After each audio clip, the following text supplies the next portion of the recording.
Thank you for tuning in today and welcome back to another episode of The Source. I'm your host, Zan Raza, and today I'll be talking to David Vine in detail about U.S. military bases. David Vine is professor of political anthropology at American University in Washington, D.C. He is a board member of Cost of War Project and the co-founder of Overseas-Based Realignment and Closure Coalition. He's the author of numerous books, the latest being United States of War, A Global History of America's Endless Conflicts from Columbus to the Islamic State. David Vine, thank you so much for your time today. Zane, thank you. It's a pleasure to get a chance to speak with you. Before we get into the details of U.S. military bases, I would first like to start with your biography. You are a board member of the Cost of War Project and the co-founder of the Overseas-Based Realignment and Closure Coalition. Can you introduce these organizations to our viewers, their purpose and activities? Sure, I highly recommend both. I'm biased, but I highly recommend both to your viewers. The Cost of War Project is a really important organization that now for more than a decade has been tracking the human and financial costs of the U.S. post 9/11 wars. The United States, of course, has been fighting endless wars since 2001, and beginning in Afghanistan, then extending to Iraq, Yemen, Libya, Syria, and far beyond. The Cost of War Project, because the U.S. government has not shown the U.S. public or the world what these wars have meant in terms of the lives taken, the people displaced, the financial costs, the injuries, because the U.S. government essentially has not done its job. The Cost of War Project has systematically documented and tracked how many people have been killed by these wars, how many people have been displaced, what are the financial costs, among many others, including environmental costs. So I am very proud to be part of that and have contributed to the effort. The Overseas-Based Realignment and Closure Coalition is a group of activists, people who work for think tanks, academics, and others who have concerns about what we'll be talking about today, the huge global network of U.S. military bases around the world, the 750 U.S. military bases in around 80 foreign countries and colonies, a bigger collection of overseas military bases than any people, country, or empire in world history. The Overseas-Based Realignment and Closure Coalition has brought together people across the political spectrum in the United States who share concerns and want to see the United States begin to close bases abroad, bases overseas, realizing that for a range of reasons, this is a completely counterproductive strategy that is actually endangering the United States and the world in many respects, rather than making us more secure. Political anthropology is quite an interesting field. It examines the origin and development of human societies and cultures. As an anthropology professor, what motivated you to apply that knowledge into the field of U.S. empire, military bases, and foreign policy? How does your field connect to this topic? Yeah, different people have different ideas of what anthropology is, but at its broadest, it's the study of human beings and then can be applied really anywhere. I'm happy to say that in the past several decades, a growing number of anthropologists have used their anthropological skills and anthropological lens to investigate the workings of empire, especially U.S. empire, but other empires, often empires past, as well as the workings of the U.S. military and U.S. wars. And that's what I was most interested in doing. I mean, this goes back to the 1960s when the United States was fighting, of course, a war in Vietnam and other parts of Southeast Asia. And some anthropologists began saying, wait, why are we spending so much time focused on relatively small and esoteric matters often and ignoring the most powerful force in the world, or certainly one of them, in the power of the U.S. empire, the power of U.S. imperialism, and the wars that the United States was waging. Over time, the field developed, but I'm part of a growing number of anthropologists and others who've been studying the effects of U.S. military bases abroad, and that's where my career sort of began, by looking at one military base, based on the island of Diego Garcia, very small and isolated island in the middle of the Indian Ocean, where the United States has had a military base since the late 1960s, early 1970s, and where to create the base, the US and British governments, the US conspired, it's not too strong a word to say, conspired with the British government. We have the documents showing this conspiracy. Sometimes there are real conspiracies. The two governments conspired to forcibly remove the entire indigenous people of Diego Garcia and the surrounding Chagos archipelago and dump them in exile. And beginning around 21 years ago, I was asked to help document the effects of that exile, the effects of being forcibly removed from your home and dumped in exile without any resettlement assistance, without jobs, without homes. This is what happened to the people of Diego Garcia and the rest of the Chagos archipelago. They're known as the Chagosians. And that made me begin to ask a series of questions, not just about the effects of having your homeland stolen from you. That was where it began. But also, why does the United States have a military base in the middle of the Indian Ocean, thousands of miles from the nearest US borders? Does the United States need a military base in the middle of the Indian Ocean? What exactly is this base doing? And what's this huge collection of military bases doing around the world? Are the bases protecting the United States and people around the world, as has so often been claimed?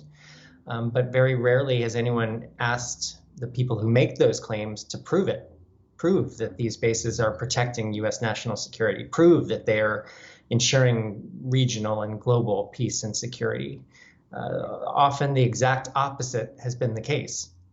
These bases have been launch pads for war. That has been the track record since the United States began building this massive and unprecedented collection of bases around the world during World War II, and then maintaining and often expanding it during the Cold War. So that's sort of how my career took off, beginning with this one base and then beginning to look at the whole collection of US bases around the world and the broad effects they're having on people and the damaging effects, let me be clear, that they are so often having in human terms, in environmental terms, in social terms, among many others. You already mentioned some facts, but let's get more into the details of US military bases. Can you provide us with some context of how these US military bases developed and how many of them are there now, and what are their actual costs and even functions if it's not there for security and peace as is usually claimed? Let me again stress that this is a long outdated policy that is a catastrophic waste. And more than just being a catastrophic waste, they are extraordinarily dangerous in a range of ways in making war more likely rather than less likely. Again, let me begin with some of the background facts. There are currently around 750 US military bases around the world in some 80 foreign countries and colonies. There are also thousands of US military bases in the continental United States, the 50 US states, indeed. But this collection of bases, 750 bases in 80 countries and colonies, is, again, a larger collection of foreign bases than any country or empire or people in world history. Compare it to the number of US embassies and missions and consulates. There are about 275 embassies, missions, and consulates. Compare that to 750 bases. There are other countries that have foreign bases. Russia, of course, notably has foreign bases. China has a grand total of 8. Russia, its numbers are difficult with every country because of the secretive nature of bases, and the Pentagon puts out a list every year, but it's notoriously inaccurate. But Russia probably has on the order of 2 to 3 dozen foreign bases. China, again, has 8, 1 in Djibouti, and then 7 on human-made islands in the South China Sea, plus bases in Tibet. Turkey has a few. Israel, some of the European EU members or NATO members have foreign bases. But the United States has far and away the vast majority of foreign bases.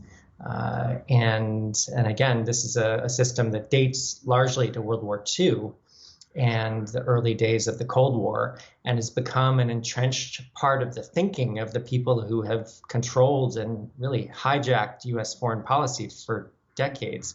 They've just come to assume that the United States needs to maintain hundreds of military bases around the world and hundreds of thousands of U.S. troops to ensure U.S. national security. And that belief has just become sort of a religious belief, a religious dogma, rather than being based in fact. And that's what led me to investigate and then write my book, Base Nation, to look at, okay, what really are the effects of these bases? What effects are they having? Are they indeed protecting U.S. national security? Are they spreading democracy, as been so often claimed? That too, completely false. The United States maintains bases in around 38 countries that are less than democratic, often ruled by despotic rulers, often murderous regimes, where U.S. bases are actually propping up undemocratic rulers and governments, blocking the spread of democracy rather than accelerating it. So let's talk about the costs of these military bases, not only the monetary terms, you can obviously mention that, but also the opportunity costs. In other words, where this money could have been spent otherwise domestically or even abroad. Could you first talk about the cost that these military bases entail and thereafter examine the opportunity costs? Yeah, I'm so glad you asked that. I didn't get to that very important fact, which is that the United States is currently spending around $80 billion a year. In fact, that statistic, that estimate that I made is a couple years old. So the total is surely reaching 100 billion US dollars a year, 100 billion US dollars a year. And when I talk about this system and this longstanding policy as being a catastrophic, disastrous waste, I have in mind, what else could we be doing with those tens of billions of US dollars? What else could we be building? I mean, beginning for people in the United States, the infrastructure in the United States is in so many cases crumbling: roads, bridges, schools. Meanwhile, we have this extraordinarily robust infrastructure of bases around the world. We can also think about infrastructures worldwide that the United States could be contributing to building public health infrastructures globally to protect against global pandemics, building a green infrastructure domestically, meaning in the United States and around the world, to help stop the acceleration of global warming, global heating, climate change. There are pressing needs that the United States is neglecting disastrously because it is investing so much money on this system of U.S. military bases abroad as part of a larger, of course, war system and system of military investment, where the United States is now spending upwards of $1 trillion US dollars a year, $1 trillion US dollars a year in total. And that's so much money. It's very difficult to even comprehend what $1 trillion means. But suffice it to say, the United States is investing really, I apologize the profanity, ungodly sums of money in its military and in war, and has been doing so for decades. And this is going to be, in my mind, the downfall of the United States if we don't choose a different path, beginning with closing U.S. bases abroad that are, again, unnecessary, in many cases actually making war more likely by fueling military tensions. Most worryingly, in East Asia, when it comes to China, the United States has been building up U.S. military bases around China's borders. The United States has maintained hundreds, literally hundreds of military bases in East Asia, again, for decades since the Cold War, and has unfortunately recently, dating to at least the Obama administration and the George W. Bush administration before it, building up more bases in China's backyard, encouraging the Chinese government only to build up its military power in what appears to be an upwardly spiraling, an upward spiral that could bring the two countries closer and closer to war, a war that should be simply unthinkable, a war between the two most powerful countries on earth, the two countries with the most powerful economies and the most powerful militaries. But it is important to point out, again, when thinking about the total the United States spends on its military, I mentioned upwards of $1 trillion now if you put together all forms of U.S. military spending.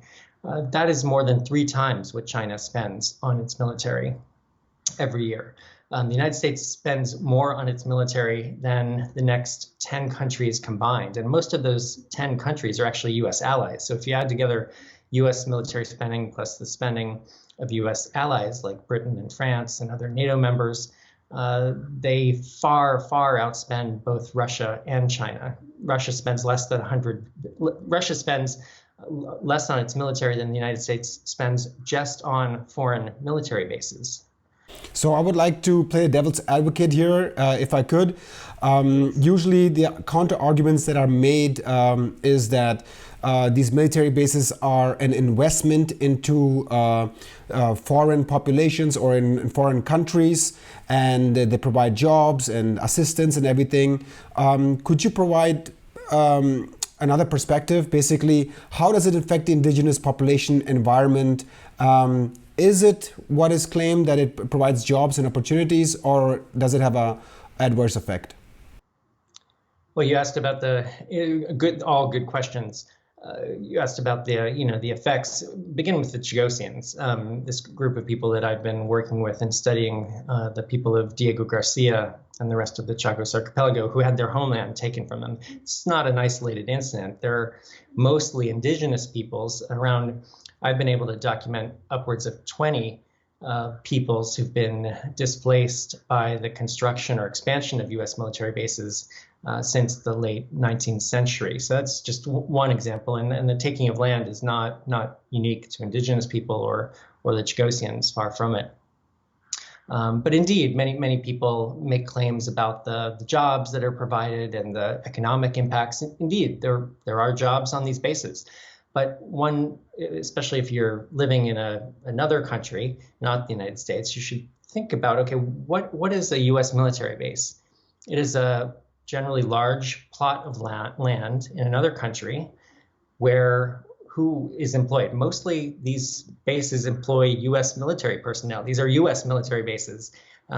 They do employ some locals typically, but the economic impacts are generally dramatically exaggerated to sell a U.S. military base to a local population. Some local businesses surely benefit, bars, restaurants, hotels.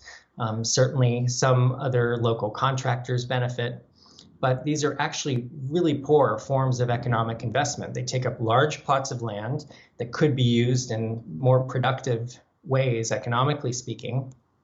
And again, foreign military bases mostly employ foreign military personnel, i.e. U.S. military personnel. They're also a bad form of investment for the United States.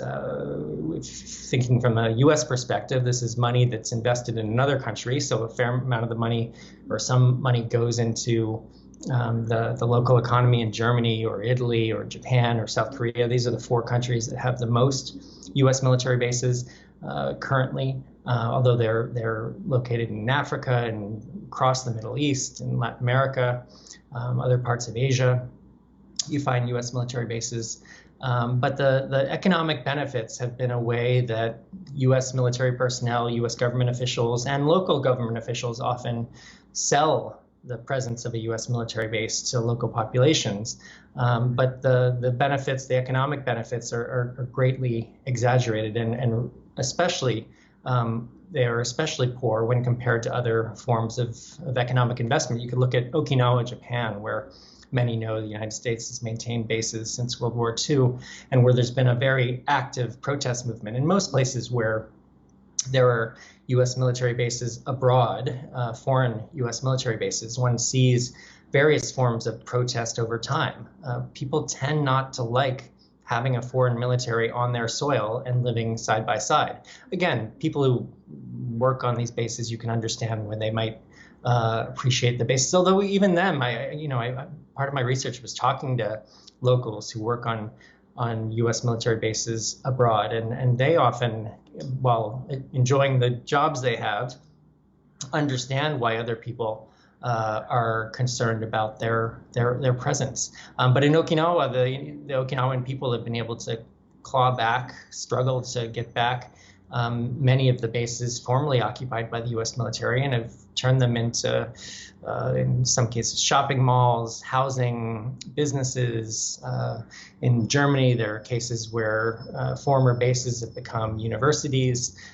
There are many examples of transforming bases into far more useful functions and purposes. And that's the call that I make, and the call that others in the Overseas Base Realignment and Closure Coalition that I work with have been making, that the United States needs to begin closing these tremendously wasteful and frequently dangerous U.S. military bases abroad and building up far more useful, for example, the diplomatic presence in the United States. We're not calling for the United States to abandon the rest of the world or disappear on the global stage. Far from it. We're saying close U.S. military bases abroad and build up the U.S. military presence while also supporting locals in their efforts to transform foreign military bases into things like schools and businesses and parks and other far more useful and peaceful ways of using land. Let me look at another argument that is usually made. According to the BBC, the US and the Philippines are holding their largest ever joint military drills after China concluded large-scale exercises around Taiwan. This would involve more than 17,000 troops, including 12,000 from the US. It also includes drills to blow up a mock target warship in the South China Sea. In the end of the article, they state, and let me quote them here, quote, "The aim, analysts say, will be to deter further territorial expansion by China in the South China Sea, while also provide a place for the US to watch Chinese military movements around Taiwan," unquote.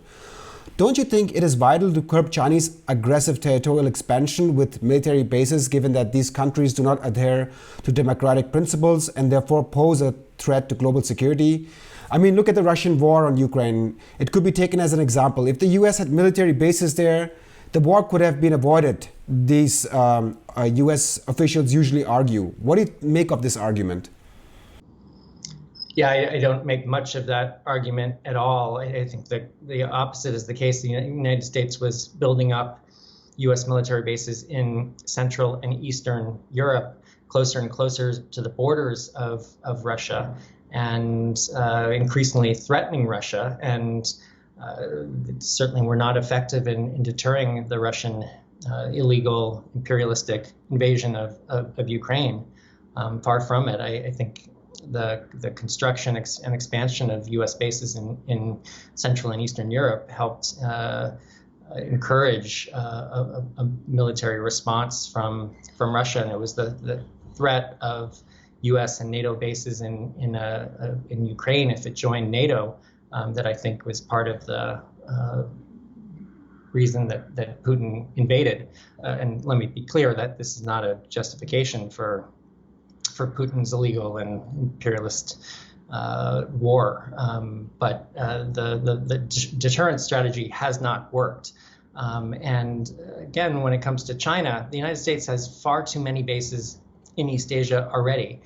The Chinese government indeed has built around 7 military bases on human-made islands in the South China Sea that are not its islands, or they're not even islands. They're human-made. They're a set of reefs and rocks in the sea that a UN court has ruled are properly the sovereign territory of the Philippines. This happened several years ago. China should leave, but China has not exhibited aggressive, expansionist military practices.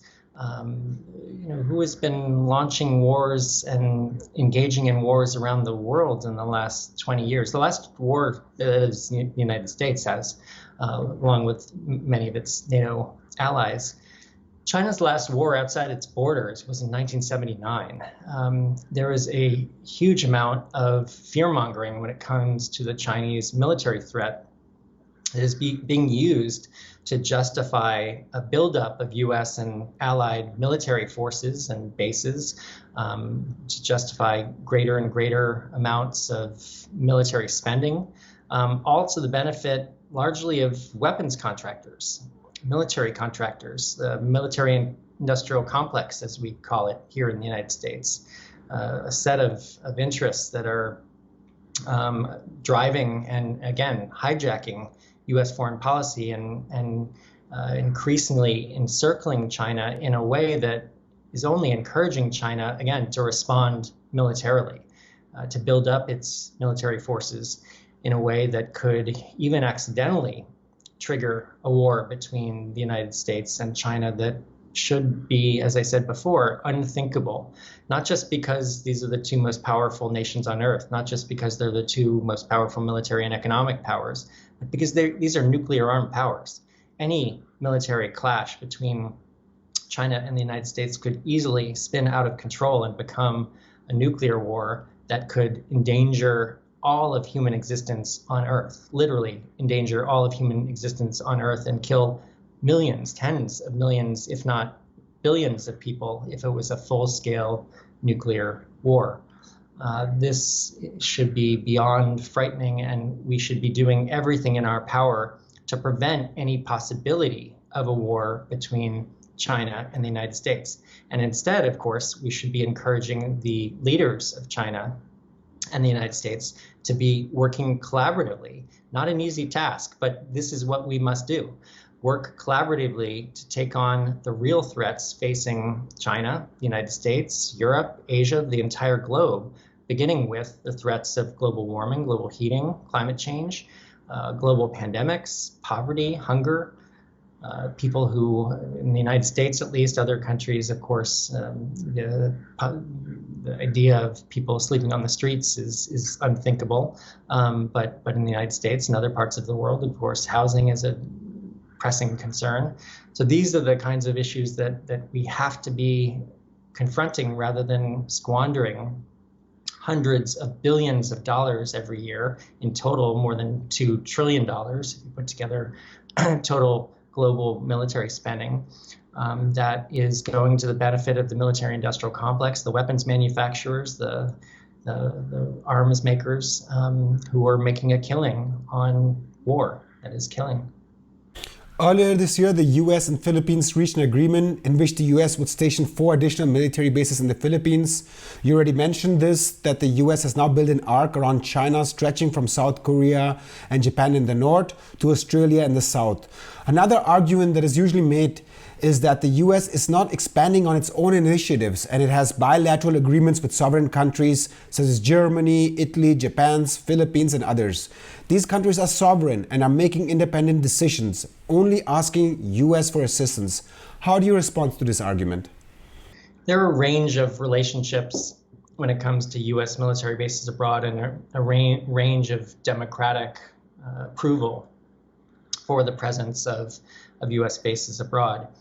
In countries like Germany, relatively democratic countries, I think they have more democratic legitimacy than in countries that are ruled again by undemocratic governments and regimes, where the United States is making a deal with, for example, the government of Qatar, where the World Cup was recently held. There was a fair amount of important attention to the migrant workers who died and often had their wages stolen, were laboring under awful conditions to build the stadiums in Qatar and other infrastructure.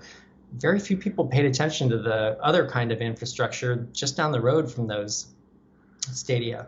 That is US military bases. The United States has maintained bases in Qatar since 1980. And that's just one example of the kind of undemocratic regime where the United States and its base presence is propping up an undemocratic regime. Now, when it comes to other countries like the Philippines and other European or NATO members, indeed, there are elites who are very much bought into this longstanding policy of U.S. military power and base dispersal around the globe. That doesn't make it any better of a policy. These countries are these leaders are endangering their own populations as well. We could look at the example of Australia, where there's also a buildup of U.S. military bases and forces as part of a really awful new deal known as AUKUS between Australia, the United Kingdom, and the United States. Australian leaders are endangering people of Australia by making Australia more of a target for the Chinese military. As part of this buildup of U.S. military forces, the Chinese government, understandably, would have to see that buildup as a threat, the threat that it is, and begin accounting for that threat by making Australia a target. Similarly, the Philippines is more of a target now after the announcement of 4 new Philippines military bases where U.S. forces will be deployed. We're unsure what kind of U.S. military facilities will be built there, but again, this only brings the Philippines into growing military tensions between the United States and its allies and China, increasing the military threat to the Philippines, making it more of a target, and indeed endangering the larger region. And again, this is precisely the wrong path that the world needs at this moment. We need to move toward a path of dampening, of bringing down military tensions, and collaborating and cooperating on the real threats that are facing the world. David Vine, Professor of Political Anthropology and author, thank you so much for your time today. Thank you. It was really a pleasure to talk with you. And thank you for tuning in today. Don't forget to join our alternative channels on Rumble and Telegram. YouTube, which is owned by Google, can shadow ban or censor us at any time. So as a precautionary measure, be sure to join us on these alternative channels. And if you're watching our videos regularly, make sure to take into account that there's an entire team working behind the scenes, doing camera work, light, audio, in the case of our German videos, correction, translation, voiceover. So if you're watching this video and you want us to continue with independent news and analysis, make sure to donate a small amount today. I'm your host, Raza. See you guys next time.